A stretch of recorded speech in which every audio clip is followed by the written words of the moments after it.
Ladies and gentlemen, good morning. Welcome to this first pioneering webinar run by the CICV Forum. At the moment, we've got 49 sitting in this.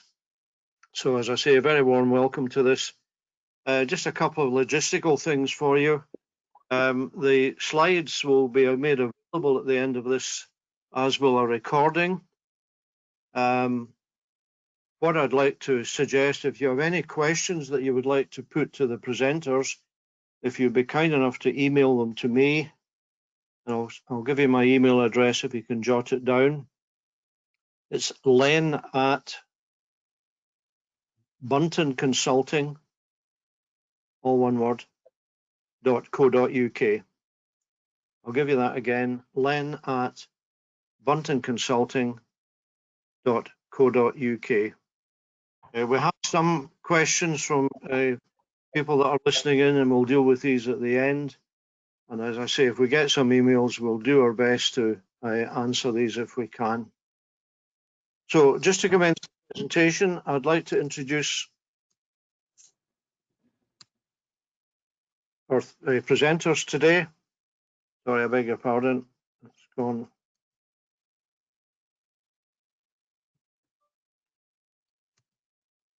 Sorry, I'm having trouble changing this. It's changing the slides. Yeah, our presenters today on the right is Angus Pearson. Angus is a director of Fortis Contracts. He's also acts as an advisor to the forum.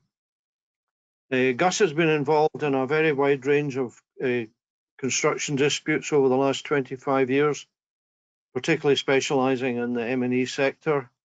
He's probably been involved in more construction adjudications than anybody I know acting as an advisor, so he knows his way around the difficult areas. In the middle, looking very young, is Ian Honeyman. Ian is the commercial director of Scottish Building Federation, also a very experienced industry consultant. And I'm the ancient one on the left. I specialise in dispute resolution and conflict avoidance, and I've been acting as an advisor to the forum since it started. Now, the bodies, just to show you the constitution of the forum, if I can put it that way, you'll recognise there most of the construction organisations around. There's SNPF, Select, Building Engineering Services Association, Civil Engineering Contractors Association. So we've got a huge representation across the industry.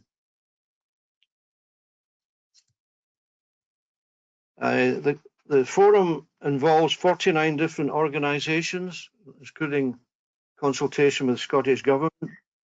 There are 22 members of the forum and 27 contributing members. And amazingly, there are nearly 80 individuals who are involved in the various subgroups that we have, and I'll explain that in more detail in a minute. The member representation, 25,000 operators represented and 5,000 businesses.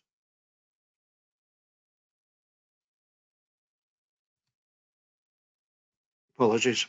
Now, this forum came into existence round about the beginning of March, when issues over the virus arose, and it was pulled together by Alan Wilson, the Managing Director of Select, and Fiona Hodgson, the Chief Executive of SNPF, who's sitting in this presentation today. And it was felt that there needed to be a collective body to deal with the issues in relation to suspension of contracts and the restart. It's been an amazing journey. First time in my experience in 40 years of a collective voice for the industry, not only listening to the industry, but speaking on behalf of the industry. And one of our main functions has been the production of a lot of contractual and commercial guidance. And you'll find that on our website. And at the end of this presentation, I'll show you one or two of the documents that we've produced. There's been very close consultation with the Scottish Government and the Construction Scotland Industry Leadership Council. We meet online virtually every week and are developing various initiatives, which again I'll mention later on in the presentation. So been a very, very positive reaction by the industry to deal with the problems that the industry is facing. Now, our presentation today is going to deal with coming out of the lockdown, and Ian and Angus will be talking about the various commercial and contractual issues that are going to appear. And I'll now pass the presentation over to Angus Pearson. Thank you. Thank you, Len. Good morning, everybody, and thanks for joining in on this webinar. This first slide and much of the presentation today is intended to give you helpful and practical guidance as to what contractual and commercial steps you should be taking as we emerge from lockdown and continue further towards completion of ongoing works, etc. Quite a lot of what we say is not specific to every contract, and we just urge everybody to bear that in mind. We'll give you generic guidance the best we can, but you'll always have to refer back to your own individual contracts with each of your clients. So the first thing that we recommend when we restart is that parties agree the period of extension that's elapsed during the period of lockdown. That's now quantifiable, and an extension of time ought to be agreed between contracting parties for that period of time. Hopefully you all have a notice that was issued sometime at the commencement of the lockdown reserving your position. Now's the time to actually say, right, that period has been 7, 8, 9 weeks. Can we please have an extension of time and have that agreed? Now, one of the documents, Len's referred to the guidance that's available on the forum website. There's a document in there, and it's entitled Contractual and Commercial Considerations for the Return to Site. A copy of it will be appended to the end of these slides. There are templates in there that are generic in nature, but there's a template letter there that will help you apply for extension of time for that lockdown period. It should be helpful to you, but again, always read your own contract. In tandem with that, you really ought to be submitting your costs, if you're entitled to them, as part of that first extension period. Now, much will be said, and you'll have read out there in the blogosphere about force majeure, changes in legislation, etc. The industry view at the moment, and I think it's fair to say, there's broad accord that the first period of extension ought to be fairly easy to agree on the basis of force majeure, at least as a cost-neutral period of extension, given that the government, with the furlough scheme and other initiatives, are covering a lot of the costs. The difficulty is the second part, where we're all going to be impeded from progressing as planned due to social distancing and other measures that will restrict access to site and such like, and it's how do we try and tackle those. So if again, when you restart, you will need to put in place a notice of delay, a second notice, recognizing that you are not going to be able to achieve the program, the original program, because of these factors that are going to be affecting productivity. Again, there's a template letter for that second delay notice within the pack in the contractual and commercial considerations document. And I would urge that you download that and have a read through.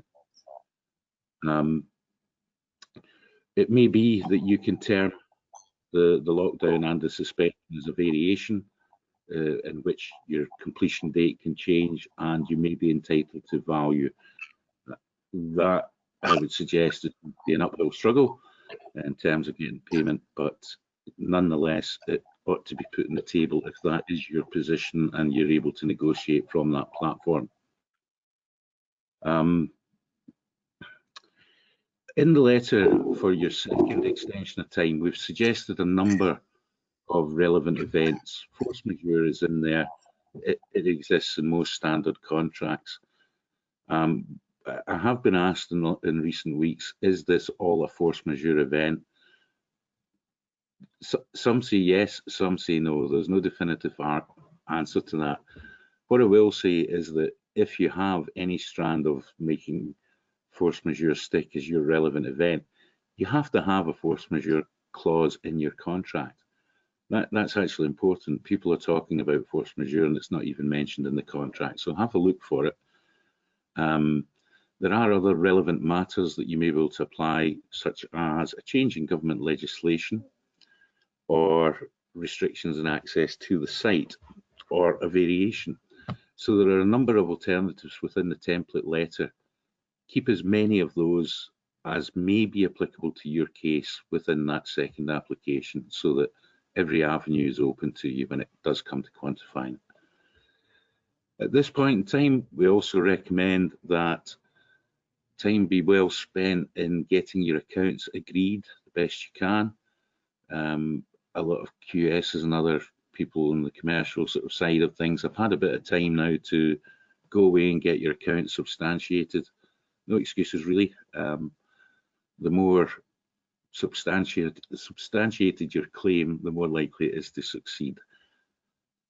Try and address any historic disputed matters that have been hanging out there since the outset of the job. Now is a good time to get those resolved and focus on the difficult tasks in front of us. Your loss and expense or variations, again, I've already really touched on that. What I would urge you to do there is spend as much time as you can preparing a scientific exercise for where you think the costs are going to go going forward. So demonstrate with reference to the historical norms you were able to achieve and what you predict the impact is going to be of the restrictions on your working abilities to calculate what the sum of money that you anticipate is going to cost. No harm in putting that out to your employer or main contractor and say, this is what we think it's going to cost. Let's talk about it, see where you get. You might even get the option to buy out for a lump sum all the risk. A lot of that's going to depend on how behaviours move on throughout the piece between employers, contractors to subcontractors and so forth. Still a bit unpredictable at the moment, and there'll be different behaviours, of course. I think we can all expect that. If you are a paying party, now's a good time to consider reducing the payment terms to help cash flow on those further down the supply chain. You might also consider a partial release of retention.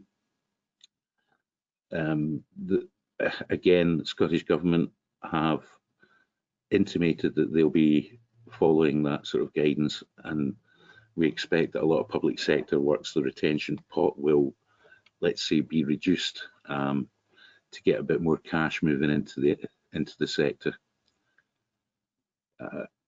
Another good suggestion may be to agree milestones and have greater certainty of the payments and instalments that contracting parties are going to have between the restart and completion of your project. That's helpful to everybody. Advance payments, we put it out there as a suggestion. Where it's viable, why not ask? It's also a good time to get any proposed savings out on the table. Anything you can contribute that puts money back into the budget might well be helpful when it comes to spending money on some of these additional costs that are going to arise following the restart. Len, can you flip me down? Thank you. We're also suggesting that people reappraise their programme. Obviously, the phase 1 lockdown you can now impact with. Looking at productivity and your norms, you know, where do you see that programme going? Try and get that, excuse me, try and get that agreed with your employer or main contractor as some sort of framework for moving forward. You can calculate your weekly running costs and make an assessment as to how much additional cost is likely to be imposed on you. And again, no harm in trying to get early agreement on those with a view to getting instalments of those additional costs paid as you go along. It's useful to compare that alongside your let's call it pre-COVID running costs, so that you can clearly demonstrate a difference and back that up. The additional resources, you may have additional supervision involved in the job because of the nature of it. Specific plant might be required now where manual handling isn't as easy. You could have additional transport getting to and from site, adapted vehicles, and so on. So there are a number of unusual additional costs that are going to be imposed upon the works going forward. And again, keep a record of all of these and keep the cost evidence to hand. The last suggestion here is the possibility of going for an open book type arrangement. Again, this is equitable in terms of sharing of risks. If you agree lower margins in return for the certainty of getting paid what your additional costs are, that ought to be an equitable position for a contractor, but obviously it's going to depend a lot on budget constraints of employers and how they view the way ahead. I wouldn't look at that as an opportunity to profit from the situation. I think most contracting parties at the moment would be happy to remain viable and solvent and trade through this in terms that doesn't do any kind of fundamental damage to the business. And with that, I'll hand you back to Len, and thanks for listening.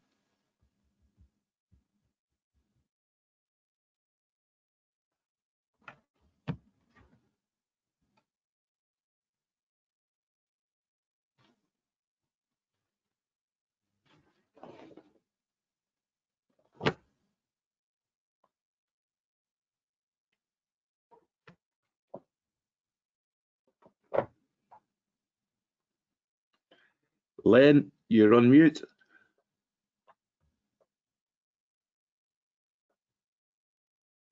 Sorry, can you hear me now? There we go. Yeah. I'll start again.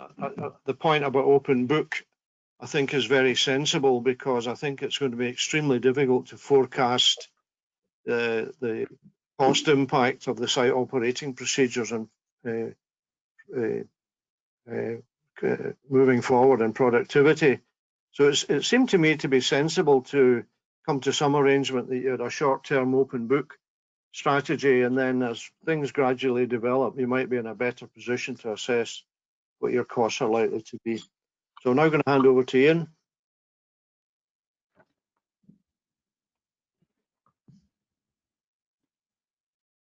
Thanks for that, Len. So I was having a bit of problem getting back on the sounding again. Yeah, thanks for that. Moving on to what we call life after lockdown, and basically that's dealing with the recommencement phase. And I said probably important to look at how this came about. And following the First Minister's announcement on the 28th of May 2020 that the construction industry can begin to make preparations for a return to work, it's important to understand what that means in terms of the documentation issued by the Scottish Government. The Scottish Government's COVID-19 framework for decision making, which was released on the 21st of May, sets out the government's plan to get to the new normal going forward. That looks like is up in the air at the moment. But construction is specifically referenced in that document on page 22, and I'll read you what it actually says because it's the only reference to it. It says, we are also planning for the construction sector to implement the first two phases in the restart plan, with a decision to move to phase 2 of the construction sector plan only after consulting with the government to ensure it is safe to do so in line with public health advice. Now, the reference within that paragraph is in connection to a restart plan which was published by Construction Scotland on the 28th of May, so it's contemporaneous with the announcement that we're going to get to go back. And it sets out a six-phase plan for the industry to safely return to work. Now, it should be noted that this particular document is effectively a guidance document only. It doesn't have any legal status as such, but it's an important document nonetheless. Now, the restart plan indicates the proposed route of travel. and as of the 1st of June, we are currently in phase 1, which is the pre-start, which is allowing contractors to get back and make sites ready for the potential mobilisation of the actual site.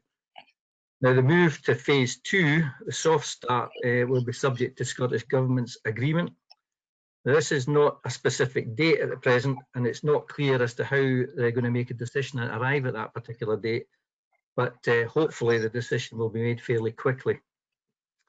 Now, the highlights in the restart plan are that the numbers on site are going to be significantly restricted, specifically in the initial phases, and compliance with physical distancing rules will be there at all times.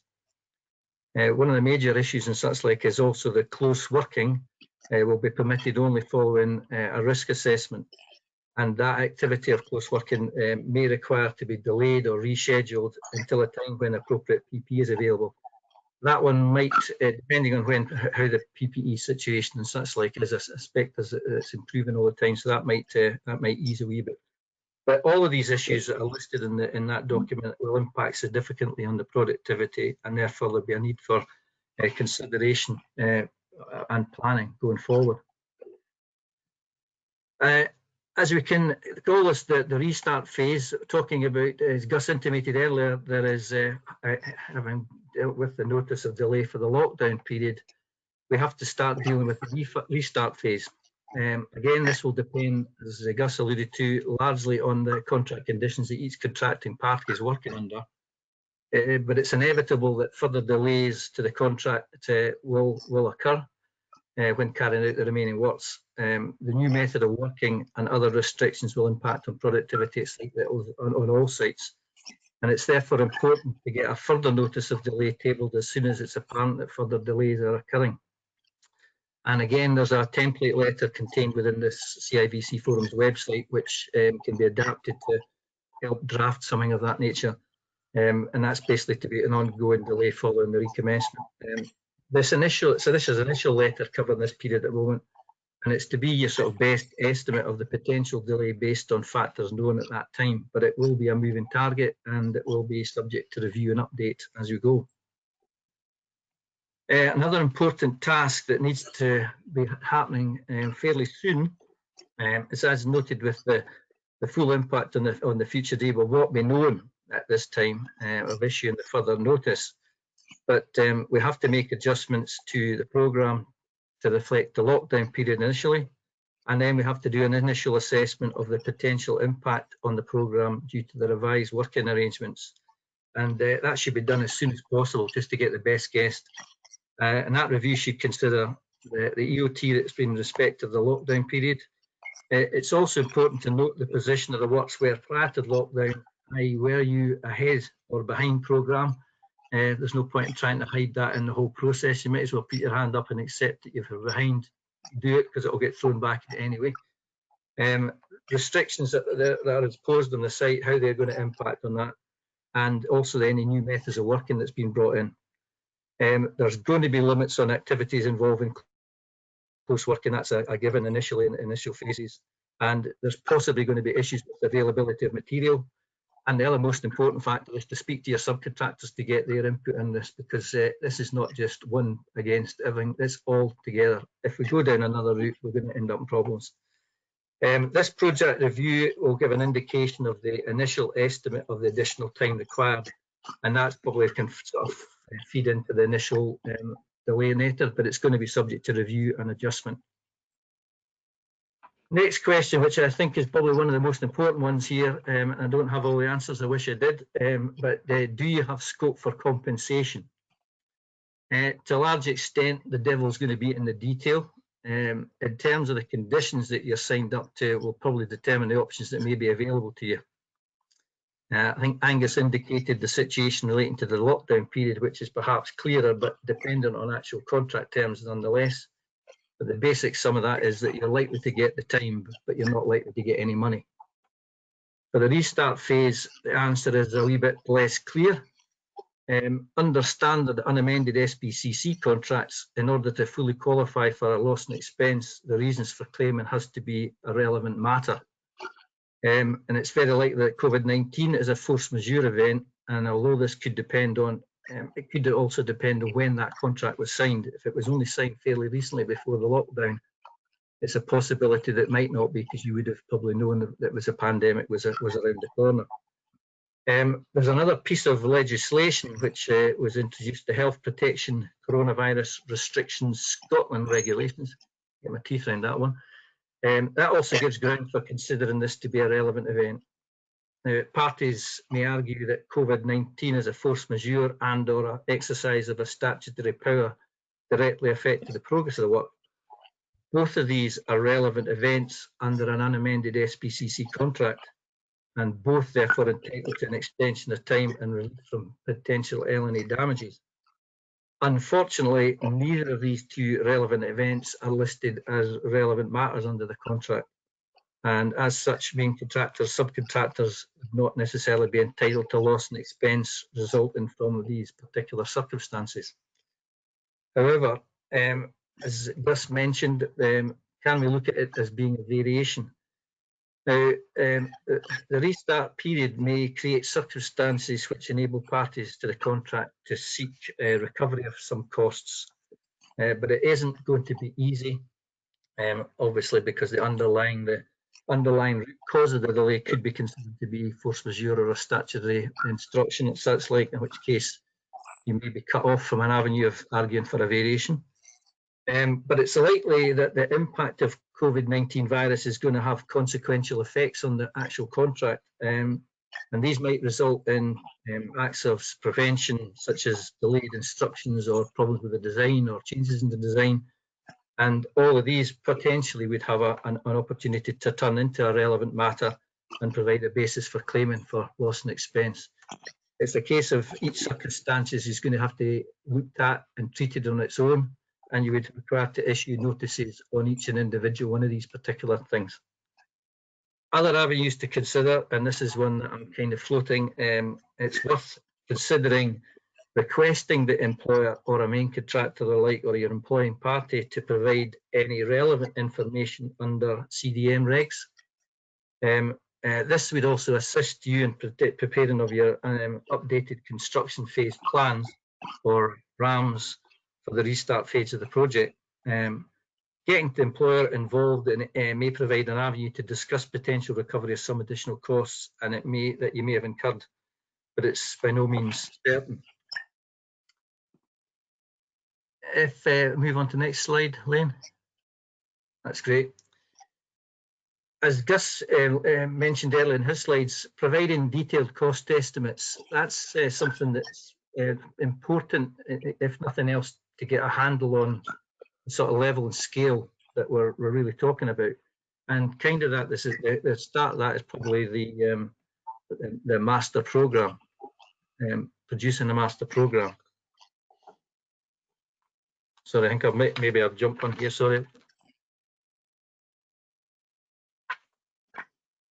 Yeah, effectively the producing a master program. Updated program will give an indication of the time frame in terms of further delay beyond the lockdown period. This is something that should allow for the calculation of additional prelims. And also the impact on your labour requirements. That's an important issue, and it's probably an unknown. It's probably the most floating one at this point in time. Undertaking this exercise will not result in an agreement to be paid additional costs. It will be vital to demonstrate that these avenues have been considered and will be relevant should it become necessary to pursue alternative methods of recovering the costs. And it could open up the option of negotiating, as Gus mentioned earlier, the opportunity to discuss a lump sum for buying out the risk of that thing. This whole phase going forward, this is probably one of the most important parts of it, is keeping records. It's absolutely critical and imperative that that good records of the various activities taking place in the site each day, what's been achieved, what could be achieved, and the reasons why they were achieved or not achieved. That information is extremely important because it gives a picture of what was happening on the sites on a day-to-day basis. And there's a template site, our daily record sheet contained within the forum website, which you may use, it might find useful. These are usually filled in by the site operatives, not a thing that everybody particularly likes doing, but it's important that employers emphasise the importance of keeping such records at this time.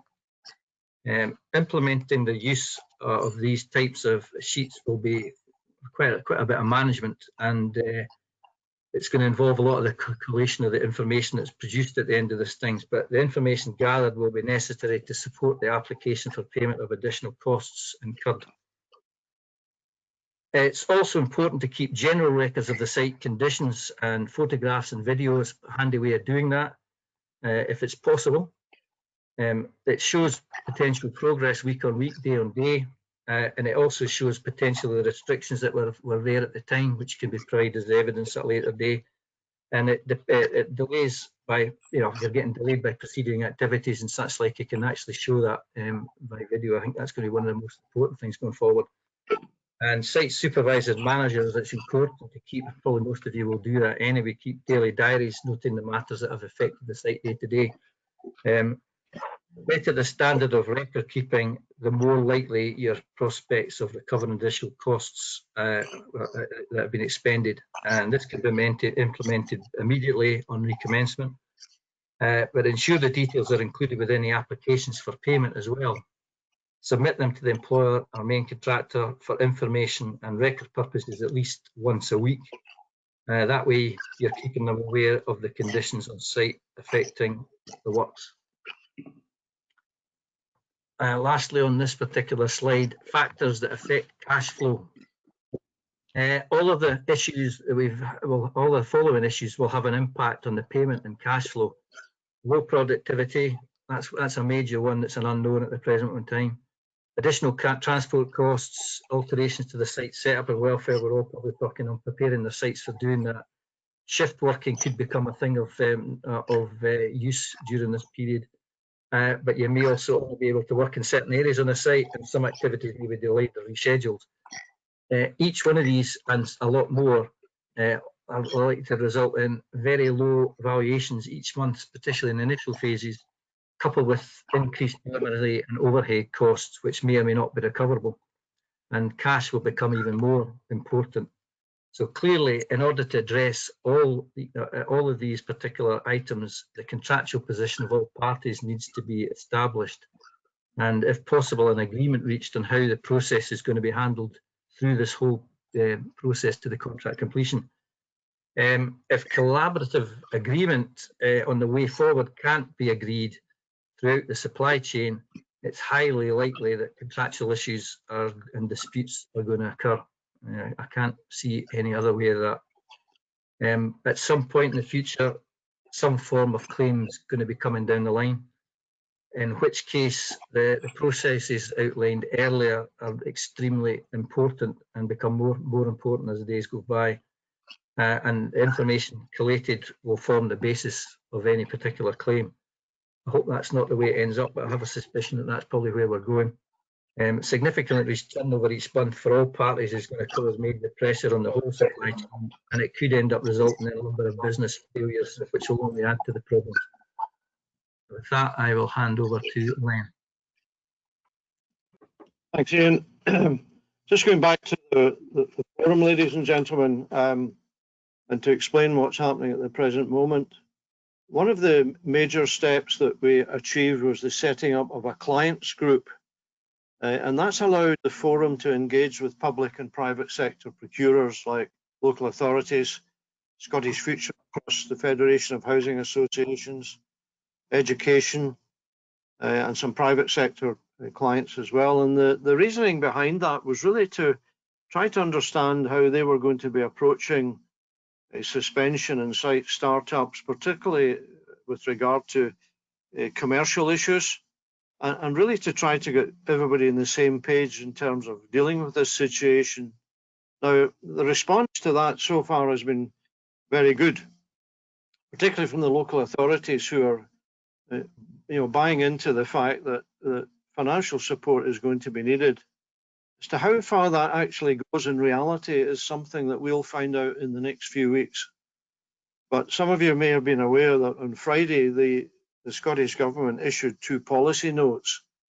And these followed a paper that was presented by the forum to the government on cash flow in the industry. And I'm glad to say that we brought into most of the suggestions, things like releasing retentions, taking a more relaxed view to contractual procedures and that sort of thing. So from our perspective, there's a willingness to help the industry through this. But as I say, whether that turns into reality or not is a matter that remains to be seen. I think it's just a case of watch, wait and see. The forum has also set up a futures group, really to look at coming out of the virus and what the future of the industry will be. And yesterday we issued a blueprint for the future of the construction industry.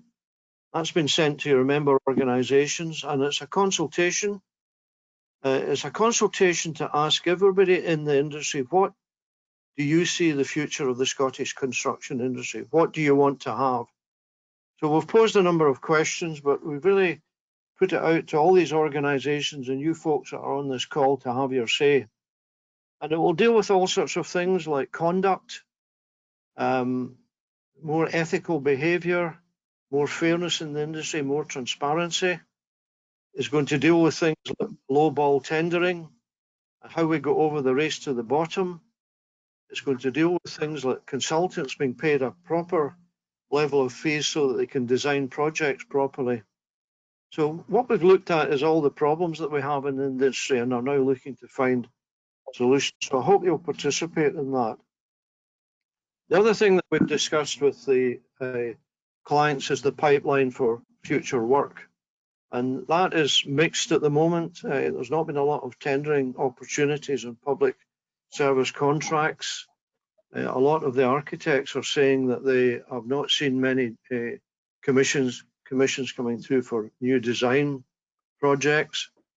So that's something that you know has got to be faced up to the coming out of all of this. We need to make sure there's a pipeline of work for the industry.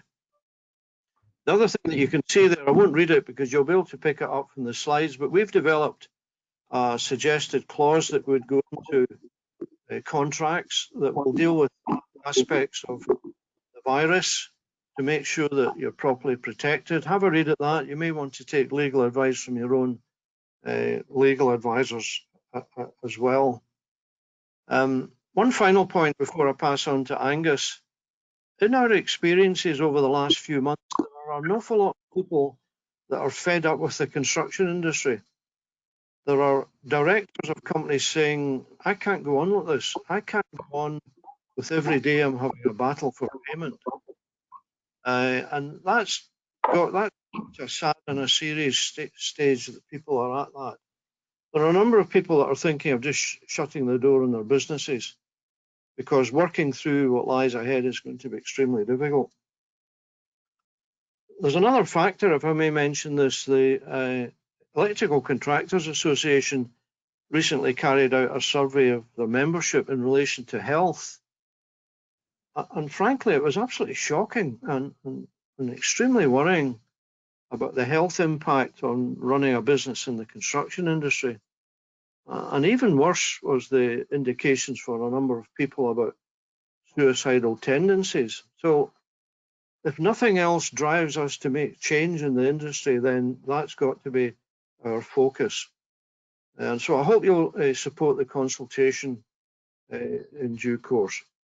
So I'm now going to move on to our last section on payment issues. Angus.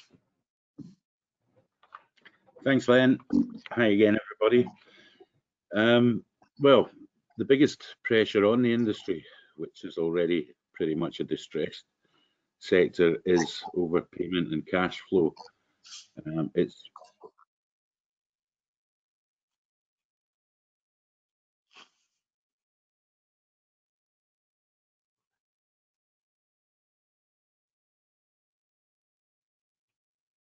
that is what is having a bearing on and said.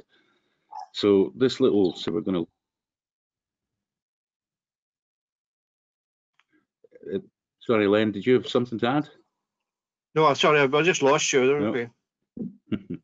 Okay, sorry, folks. Okay. So let's have a look at some of the payment issues that we're experiencing at the moment. Cash is tight in the industry at the moment, tighter than usual, and we're seeing a lot of different behaviours. Some paying parties are paying everything that they're due to pay. Some are taking a swipe out, saying, well, we'll pay you X this month and the balance later, just to retain their own cash positions. Others are hiding behind the furlough scheme, and what do you know, everybody that's involved in the payment process has gone to ground in the furlough, and, you know, please wait until we come back and we'll sort it out then. It's just, it's unacceptable behaviour, and well, let's look at the options that are available to you here. So if you have outstanding balances really, on works that you were doing before lockdown, it's what can you do? So quite often your payment applications may be reduced, chopped, slashed in circumstances, and you're given not very satisfactory reasons for not paying you, if any reasons at all. I would urge everybody to not just sit back on these, challenge the reasons as to why you've not been paid, get in touch with the people, kick their doors down if you need to, bombard them, take it up the tree, do whatever you can, because it's a matter of survival as to you collecting your money that's due to you now. We'll look at some of the more sort of more draconian ways of exerting that pressure in just a minute or two. Historically, contra charges getting levied from payments, more and more inventive ones that we're seeing over the last couple of years.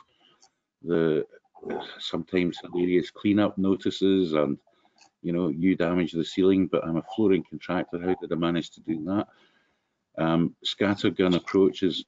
If you've got contra charges that you know are nothing to do with you, challenge them. Go to the paying party and say, "Where's your evidence that we caused this? Where's the proof of your costs?" and all the rest of it. Don't just sit back, let the gap in your account widen, and then have to negotiate out a lump of what should be your money come final account. Do this month on month and keep that gap as narrow as you can. LEDs being charged for projects that run late or beyond completion. Again, you should have an adequate notice that in the first instance that you're causing delay, and a further notice advising that the employer intends to deduct damages. That would be the case in a standard contract. In a lot of subcontracts, you just see a figure being deducted because you've gone past the completion date. This is where it's important to keep your notices of delay up to date. Every time you're delayed, you can politely put in a notice. You don't want the other side throwing the toys out the pram. There is a nice way of telling somebody they're holding you up. The reason you're telling them that you're being delayed is to help them help you get the project finished. If you don't do that, you're not giving them the opportunity to do that, to clear the way for you. So make sure you put in your notices and that they reflect the actual circumstances on site. It's probably the best defence against LEDs that you're going to have. When you've not been paid by the final date for payment, so let's say you have a payment notice or certificate or even a pay less notice and there's a balance due to you by a point in time, the final date.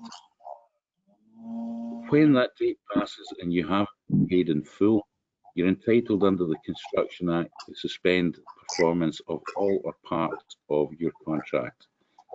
Now, this is actually quite a powerful tool, particularly where the paying party needs you back on site to get that job finished. Something I also encourage people to do is, even if it's your last payment and it's late and you're no longer on site, you can still suspend performance, and that alleviates your responsibility to go back during the defect period.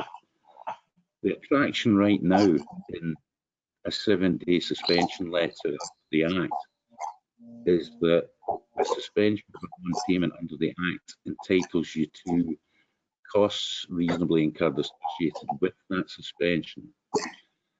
It may be that your contract doesn't give you an avenue for payment, but under this facet of the Act, you could feasibly argue that some of that cost for a period of suspension is as a consequence of not being paid. So don't sit back on this. If somebody's telling you they're going to be late with a payment or whatever, still put your letter in. It reserves a position. There's going to be more and more of these letters around now, and if your client or employer is upset at receiving such a thing, well, it's easy. All they've got to do is pay you, and it just goes away. It's as simple as that. Where you've got disputes over the actual value of works, it's trickier here because quite often it's subjective in terms of how you valued the works. You might not have provided an awful lot of information with your application. Usual arguments over, is that a variation or not? Hang on, it was a variation last month. Why am I not getting paid for it this month? And then 2 payments from the end. What do you know? 10 variations disappear out your account. So these are all disputes over the value of works, and the only real way to address those is either to negotiate, first port of call for everybody, and if negotiation fails, you can potentially take it to adjudication, where you get a third party to decide on the value for you, where you're unable to reach an equitable agreement, let's say. Adjudication can be expensive. The professional bodies have now recognised that, and there is a low value adjudication scheme being pioneered at the moment by the Construction Industry Council and the RICS. It's for lower value disputes, and it contains fixed fees and fee scales for adjudicators.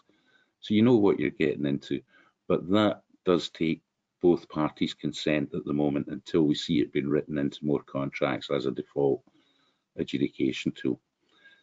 In Scotland, when it comes to small claims, we have a very useful court procedure called the simple procedure for debts up until £5,000 in value. You can download the forms for that from Scottish courts. If you just do a Google search on simple procedure £5,000, it'll probably jump you straight to the page. There you can download about a dozen pages of forms that you fill in.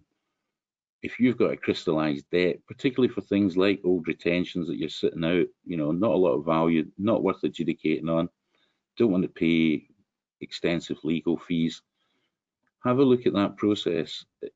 Once you've done it once, you'll find it easy to fill in the forms again. They get submitted to the Sheriff Court, and it's all done on documents. It's quite an efficient process as well. At the other end of the spectrum, you're into litigation and arbitration for complex disputes. If you can't get your money, you've not been able to secure an extension of time or other claims that you're not getting paid, this is ultimately where you can end up. And it's expensive in terms of party costs. It's going to cost you quite a bit of money for representation and preparing your case. But the good news is, in arbitration or litigation, unlike adjudication, if you're successful, you would normally expect to recover your costs. They would be paid by the other side.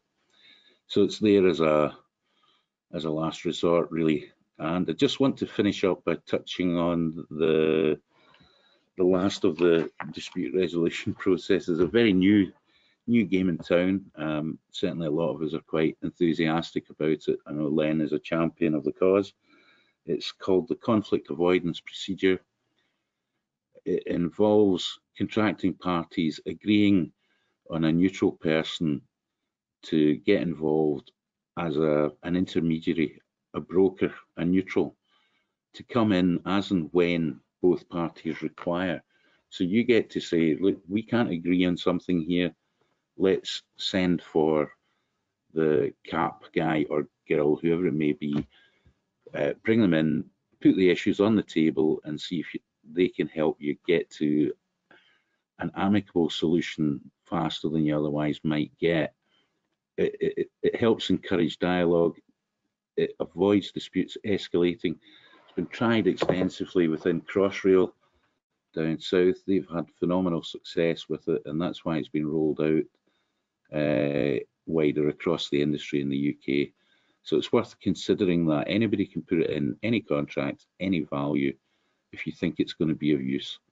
So, you know, have a look at it. You can, again, good old Google, conflict avoidance procedure, and you know, I would encourage you to, particularly in larger contracts, engage with that process. That's all I've really got to say about cash at the moment. I'll hand you back to Len. Thanks for listening. Thank you. Ian, do you want to take this? Yes, no problem, Len. Thanks, Ian. The future. The industry moving forward is your industry, and how would you like it to look? Len touched on this at one of the previous slides, and following, there's a number of points that are on this slide and the next slide, which are just some of the suggestions that have been proposed to deal with immediate issues. However, it is believed that the industry is in need of long overdue radical change, and I mean radical. Effectively, items that are listed on this particular thing, we need to be smarter, more efficient in everyday business, agree extendable schedule of payments and stick to it. All these particular points in there are mostly deal with what needs to change in the industry. I think we recognise there's a lot of things to change. What seems to be the difficult bit is how we look at how it's done and how we make that happen. There's no doubt that most of the discussions and such like that's been happening fairly recently is recognising that we need to get away from lowest price tendering across the whole supply chain and change the culture which encourages effectively a race to the bottom. We need to be ensuring a decent return on projects for everybody involved in a project is there. Because if we don't, we've got no way of building up any kind of resilience or reinvesting in our industry, and when we end up with situations like COVID-19, we find that a lot of businesses are going to be extremely vulnerable. If it wasn't for the financial support that's coming down the line from the governments, a lot of businesses would have probably shut by now if that was the way it was going to go. And in that particular end, what Len mentioned in the slides on his reference to the future was the fact that the CICV Forum have produced this document, which the Blueprint for Industry, which was effectively issued yesterday, I believe, and it was sent out to a large cross-section of the construction industry and both client groups, etc. And it's there mainly to get your views. Everybody that's attending this webinar today, the views of you, what you think needs to happen, what you think needs to change, and any idea, any sort of thought, any process and such like that you think, well, I don't think that would work or whatever, float it by, because you just don't know how many other people are thinking exactly the same things. And effectively, this document could become a very significant piece of paper to actually generate that discussion and pull together a lot of ideas. And it's been produced in order to obtain all the views of the industry, and hopefully we can collate them and narrow down the ones that are that there's a majority of feel for, and take it forward. So I would encourage everybody to contribute to that particular document. I think there's a closing date of it, something I think it's the 19th of June, but anything that any feedback or any responses to that would be gratefully received. I think, Len, you were wanting to have a chat about one or two of the items on this particular list. I'm not sure if that's still the case. Yeah, just very briefly, I mean, one of the things I see as an adjudicator is that people more often than not don't comply with payment dates, and there's a very simple remedy, which is to have a schedule of payment dates built into your contracts, so everybody knows what they've to do and when they've to do it. And by and large, if you stick to that, you'll bypass any problems that you get thrown at you, particularly in an adjudication that you haven't submitted applications on time. I think the third point there is very important, because again, you see money getting carved off applications for payment, frankly, because a contractor or a subcontractor has not provided sufficient information. If you're saying, for example, that the brickwork is 50% complete on a project, then you need to demonstrate that, because somebody will just come along and say, no, I don't agree with that. And the final point there needs to be more engagement between employers and contractors and subcontractors over their valuations. Everybody needs certainty. So I'm a great believer in picking up the phone and speaking to people to get these things resolved, rather than just leaving it to be done by email. Second point there, this is another major issue for the industry, which the forum will be looking at. We collectively need to do something about improving quality on projects, because all it does is it leads to money getting carved off, it leads to disputes and all the rest of it, and we need to step up to the plate right across the industry to deal with quality issues, and it's something the forum will be looking at shortly. Now we've got an extension of time, but we've got 10 minutes left. I just wanted to mention this to you. That's an extract of some of the documents that the guys have spoken about. These can be downloaded from the forum website. They're very clear, straightforward advice as to how you manage particular situations. I strongly recommend you to have a look at these. You'll also find information on the low value adjudication process and the conflict avoidance process. Now, we haven't had many questions through, but I've got one that I'm going to put to Ian and Gus. We're outstanding payment from a contractor who now wants to talk to us about recommencing works on site. What should we do? Gus? Back to my earlier point, if you're past that final date for payment, your 7-day suspension letter should be on that particular employer or contractor's table, so that it's exactly the scenario that I've played out, that if they need you back, they need to pay you.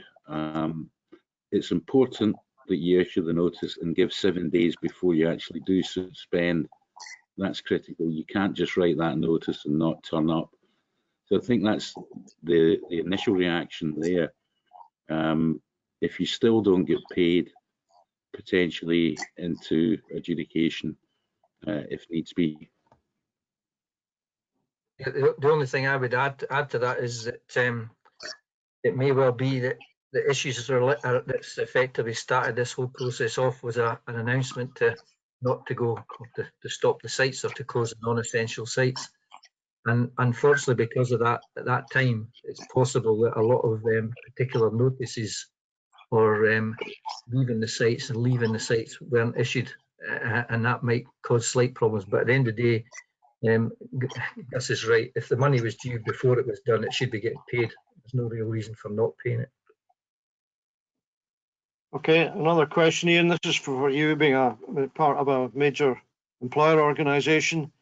Given the recent Scottish Government policy notes, what do we do if we feel we're being treated badly by an employer? Is there a mechanism, a complaints mechanism or something?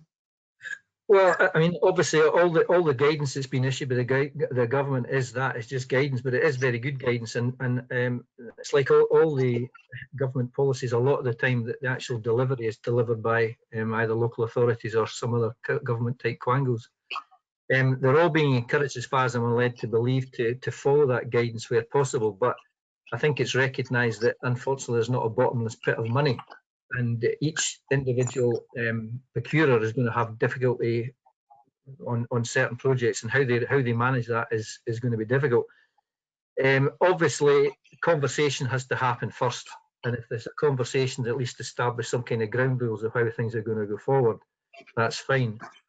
If it turns out that that things aren't going to progress as they've been sort of led to do, you can always bring these kind of things to each of the trade associations that you're maybe a member of, or even turn to the CICV forum, because I think the government are actually looking for feedback on some of this. If there's any bad behaviour or behaviour that doesn't follow what they're expecting things to do, I think it's we can flag it up. Whether anything happens on that, I don't know. But I think we have to recognise there's going to be difficulties for everybody involved in this, not just contractors and subcontractors. Employers are going to have big difficulty in this as well.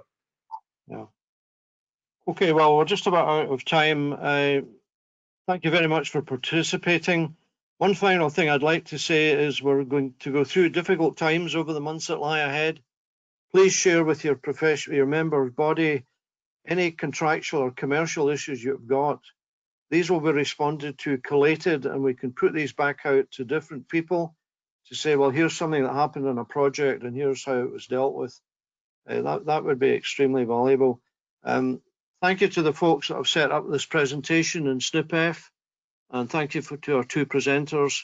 Hopefully, please give some feedback when at the end of this show, and my apologies for one or two technical glitches. Thank you for your participation and stay safe. Thanks very much.